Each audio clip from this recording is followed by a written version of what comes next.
And I'm sitting in this class. I know, sometimes I say to myself, hold on. I know I am not the brightest person in the world.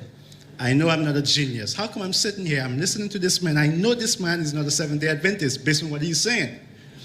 I'm going to give you an example. One time, well, he had a slide up that says that we cannot trust Ellen White because she makes mistakes. Just like any other prophet, she makes mistakes. Prophets are not Jesus Christ. I'm like, all right, prophets are not Jesus Christ.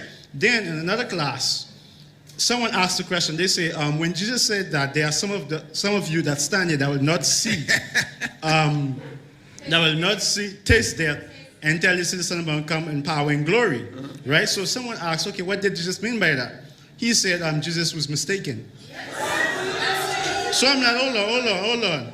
First, you said that we cannot put prophets in the same platform as Jesus because Jesus did not make mistakes. Then you turn around and tell me Jesus was mistaken. I mean, if you're going to deceive me, I mean, you got to come correct, right?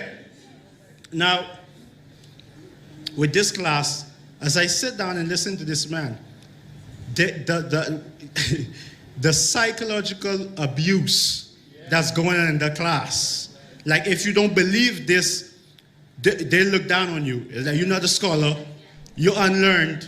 It's like the mindset is if you said anything about the spirit of prophecy or the sanctuary, you were laughed at.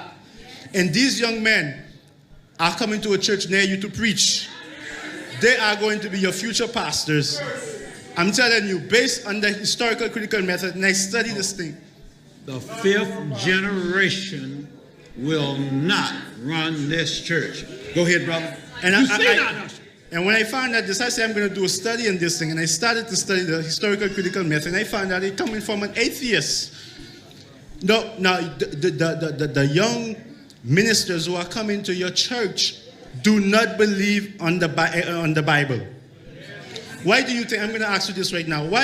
When last you heard a sermon in your church where the minister went from pages to pages, line upon line, precept upon precept? When last? What they will do, this is what they will do. They'll take a passage, they'll read it, they'll give you your 3 points, make you feel good, and you say, man, you go home, and they go to the conference and collect a paycheck.